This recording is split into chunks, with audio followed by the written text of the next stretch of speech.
Monday morning. Off to a job.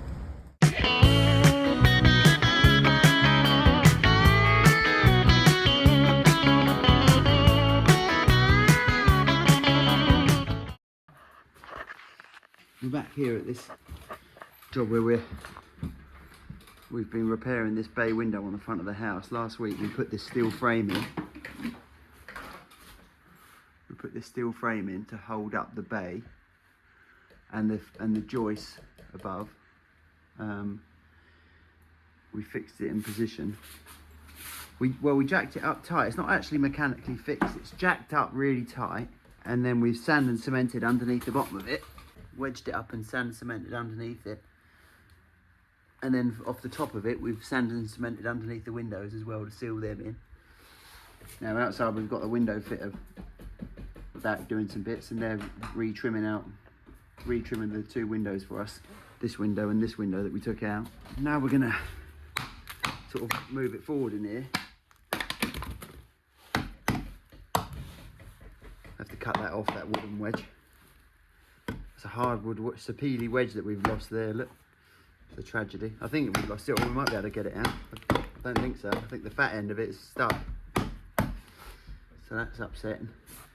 I'm very upset about that all week now. And then we're getting some tools out, and we're gonna machine some timber work, and we've got to put a little bit of stud work up here. Then we're gonna get some insulation in up there as well. We've got a little bit of Celotex here that we're just gonna cut in up there. Just up cold bridging through the stone lintels. Yeah, some window sills. We've got some MDF window board here, which we need to rip down to the right depth. And mitre around here and bullnose the ends of it and make a little timber lining that is going to go on here, and then all of this is going to get stuck with thermal plasterboard, which we've got down here.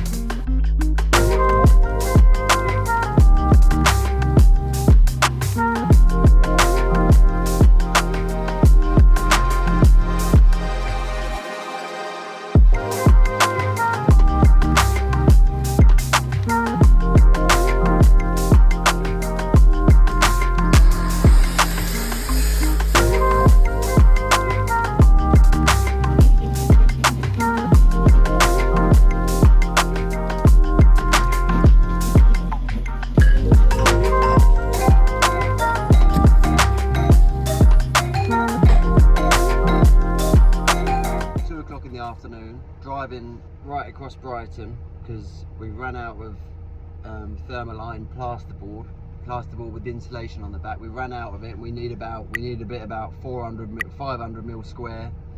So I've had to have like a 40-minute or half an hour round trip to get a whole 8 foot by 4 foot sheet in the back of the van, and then I'm driving back to the job. It's just one of those annoying things that happens quite often, really, I suppose, on jobs. You like, need this, need that. I thought we were going to get away with 3 sheets, and so close. Yeah, just amazing how these things, they're just so annoying for productivity, for taking time out of the day, sitting at traffic lights, queuing at the merchants. And it's very, very rainy today as well, so that doesn't help the mood. Almost back now though. What do you reckon, Fred? 2260, 2210.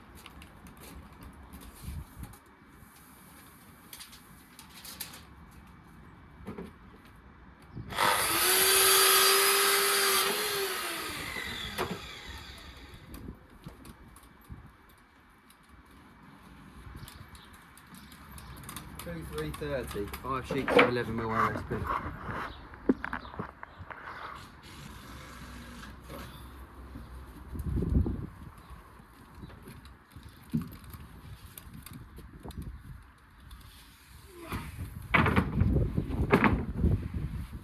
As soon as you pick a sheet of anything up, the wind picks up. The second you pick something up on your own, 330. Yeah, the second you pick there's no wind. As soon as you pick something up, the wind picks up and blows you away. I was cutting 18mm earlier, so I've just got to tweaked the depth on the saw, so because we're only cutting 11 now. This rail has got a lovely chunk out with it. Emil last week, I wasn't with him, and he taken a massive gouge out the edge of the rail, which is bloody annoying.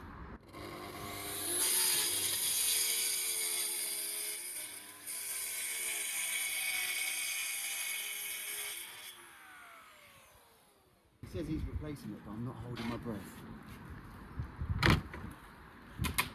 I don't really want him to. It's all part of the job, isn't it? Learning as well. He is learning.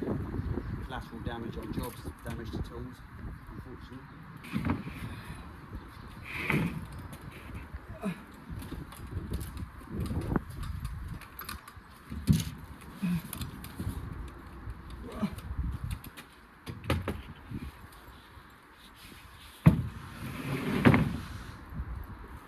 Be so careful, because as soon as you're thinking of so many different things, you always have to be so many different jobs. Easy cut something wrong.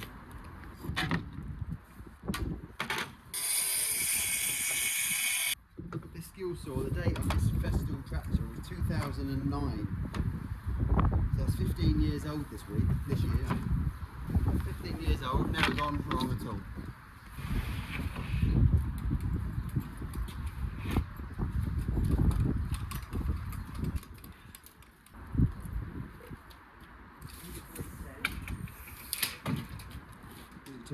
No, 2330. 2330.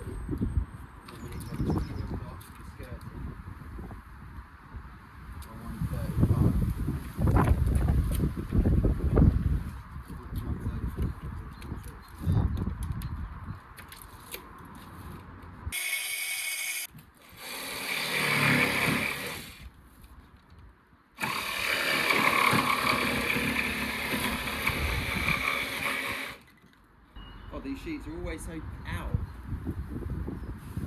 You think when you're buying a sheet, the factory, it would be square, but they're hardly ever square. Not dead square. I need my ear defenders on. Pardon? Look at that big bit of steel there. Oh. Oh.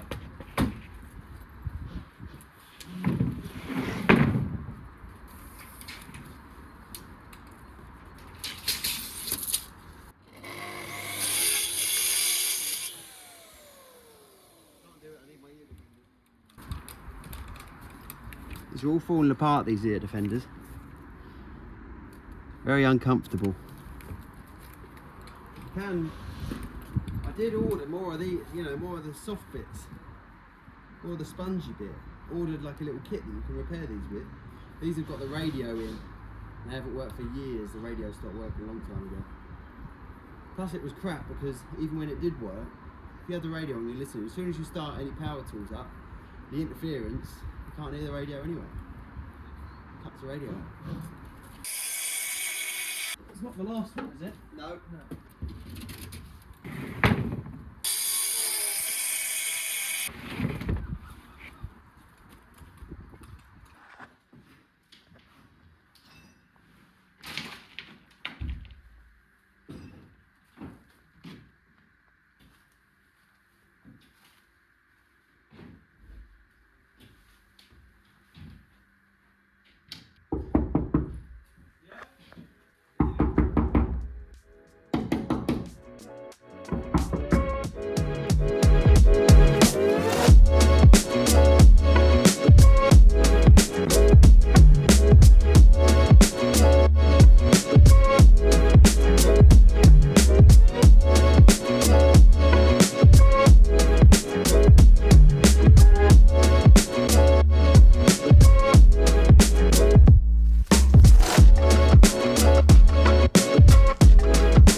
It's very important that I film this bit to see how you get it past this piece of steel with the van there.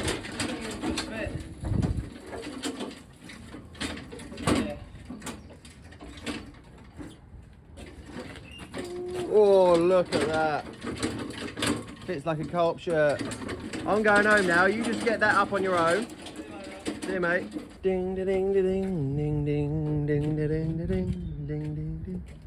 Dee, dee, dee, dee, dee, dee, dee. Dee, dee, dee, dee, dee. Oh, you've got lift it in.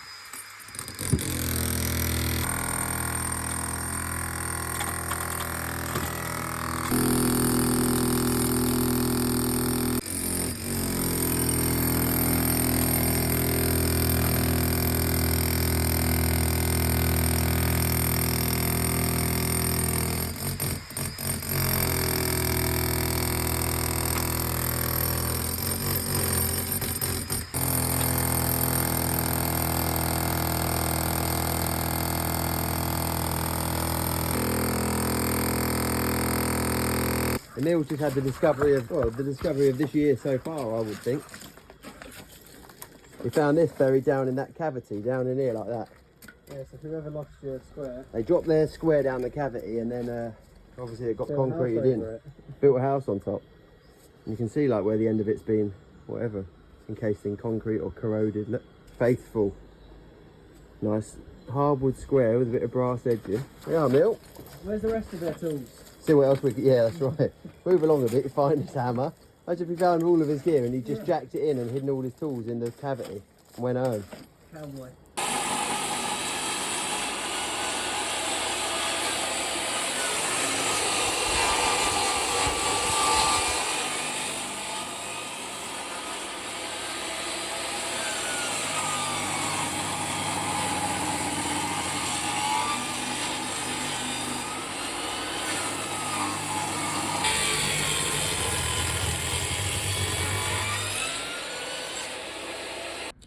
So I can just check it with the old level.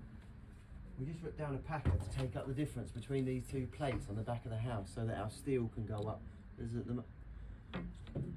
a discrepancy of well, we've seen it, I thought it was 8 mil. What have we got there? Oh God, that's lovely. We've done that very well, Emil. It's been emotional. So we'll do one more of them, mate. Got a little nail gun. Little pins. These are two, what were these? These are 2 4. I'm not even tall, that's embarrassing, I'm not tall enough. Helen will take the piss if she watches this. I'm 6'1.5" and I'm still not tall enough. I know, Mill. But you're 7'1".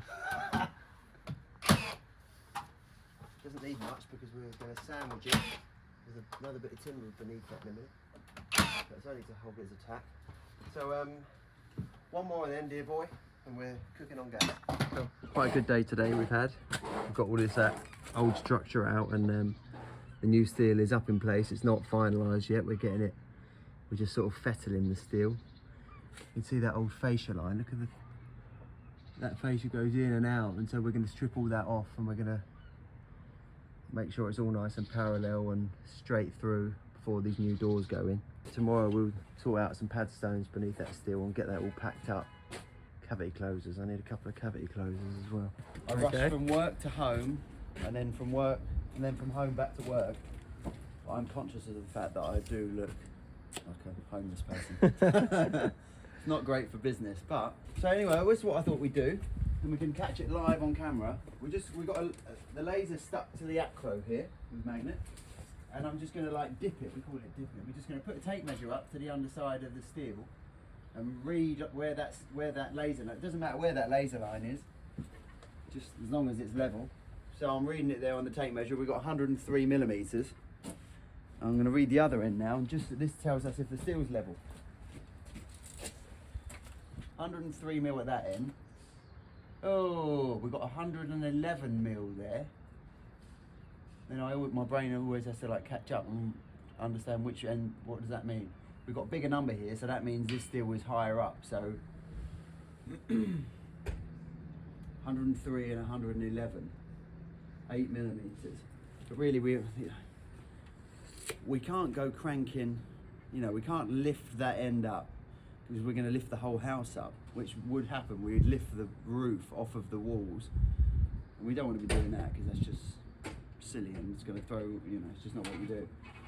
So what we may have to do, but we're just trying to work that out, we may have to lower this end and then sort of shim up between the... There's the timber plate of the roof of the house. This is the timber plate here. Oop. This here is the original timber plate, and this is what the rafters are sitting on top of. And we have added an extra plate here, and last night, we did film it, we put an 8mm rip of timber in there, in between, to pack us down, to get straight with because these two plates, the bit we're standing in now is an extension on the original house anyway, and so there was a bit of discrepancy in the two plates, so we put a packer in here to pack it down. That's brought us down 11mm. I'm just sort of thinking out loud here. 103 at that end, but the laser there says 111mm. We may have to drop this steel down. So this end still wants to come down. This end wants to come down even more than that 8mm packer we put in. What are you doing up there, lad? What are you doing up there?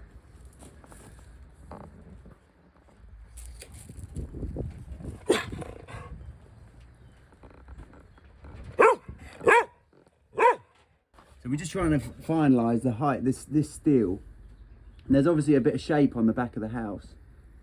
You know, a bit of shape to the roof, because when you come here with this plate, it's all sitting nice and flat. Until here, where it starts, we can just see a gap appearing. In the middle a bit. Yeah, well, it was dipping. It is dipping. It was dipping yesterday. We've probably moved it a bit more as we've cranked this steel in. But that's where that there is like out this. That's about 8mm, that gap we can see there between the steel and the plate. And that's what's sort of making this steel out of level. But sometimes there's only, basically we can't leave this gap here, we cannot leave that like that. This steel, we need to get this steel dead level. Right now it's, whatever I said, 8mm out of level. But there's a big set, 5.2 meters wide this opening is. A big set of slide and patio doors going in here. And we need them to be able to get a lovely fixing up into the bottom of this steel to hold the doors all true. And we don't want them to be, we need the steel to be dead level for that. So we've got a bit of work to do to work out what to do. The obvious thing here is to tighten this acro up more to try and close that. But if we do that, we're already tight here, and we're going to be then definitely lifting the roof. We're going to be lifting the middle part of this roof here. But there's no weight here. Look, there's nothing here. So maybe there is a bit of a dip in this roof here, and we might end up just lifting this. We might end up cranking this acro now. Doesn't look like my arm. Might end up cranking this acro to sort of straighten it all out, really. We might end up having to do that. Yeah, so we've got this gap up here. Go on then, Mill. Go on, mate. In fact, that is closing up now, Mill. Go on, keep going. Keep going. Oh. Bit of WD, wouldn't that? No, they do need WD in their macros, actually. Hang on a sec, stop there. Just check that other end, Mill. Just go and tighten that other end up, make sure that hasn't loosened up somehow. Okay, mate. Well done. So what it was, the steel was just hitting these the bottoms of these, underside of these rafters here. This 1, 2, 3, 4, 5. In fact, look, I haven't knocked that out there. I've missed one. Knock that out of there, Mill. Bloody hell. I've cut it, but I haven't knocked it out with a chisel. Yeah. And it was hitting the underside of those rafters, and it was only these ones, these older ones, because they're old like sawn timbers. And then it changes to this modern extension, and they're smaller because they're like size, they're planed and they're smaller, you know, metric versus imperial and stuff. So their modern timber is smaller anyway, so they're not clashing. It's just these older ones that were. So we've just taken a little notch out of them, and it's allowed this steel now to go up nice and tight to that plate.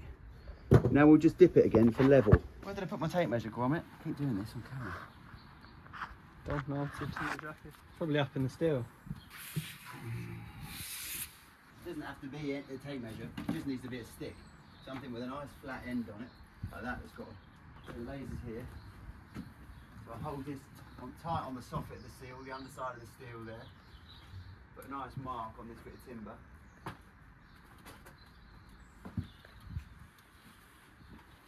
And we'll see how different it is. I'm sure it's going to be, and I'll rotate that laser. I'm sure it's going to be closer than it was before. Oh look! Oh, won't see it on camera, will we? The laser line is dead on it. So that's steel now, you know, assuming that there's nothing wrong with the laser, of course. That steel is dead level. Wait there, I'll get an 8-foot level. Even with an 8, if I crank this off, look, So locked in. viewers can see the genie at work. We're happy there, aren't we, Leo? It's dead time. Come down. It's good because they're coming to pick this up in the next hour. So even with an 8-foot level, you put an 8-foot level on the soffit of a piece of steel or the top of it, the underside or whatever. You still, I don't know. Can't get amazing yeah, overview. I still wouldn't be dead happy. That, you know, that looks like it's showing dead lovely and level on there. But it's always nice to be able to get something right at one end and right at the other. Don't you have a mega level in the Mega level? container? Oh, I do. Yeah, when the ends come out. Yeah, one of these stabilizers that extends. How long is that? 12 foot? The other thing is, these steels, these lengths of steels, can have a bit of discrepancy in them. You know? I blame the steel. There we go, anyway, that's the end of that, because we're happy. Now we're going to get the pad stones in beneath it and get it all packed up and slated up tight. So, we are now bedding in these brick pad stones, because everything's in the right place. Now we're going to get them put in. Amelia's going to get them put in. And then, it's Friday now, so Monday we're going to strip off the back of this roof. And this fascia and soffit is absolutely all over the show. You look through here this way, doing that, and then the profile of is different. It changes where they put an extension on. It's the old meets the new, and it's no good. So we're taking it off and redoing it all, and redoing this timber work into the web of the steel, and we're going to insulate inside that steel. So that's for Monday anyway. Right now I'm going elsewhere, and Emil's going to do these pad stones. All right then, Emilios. Yes, sir. Good old boy. I'll see you in a while.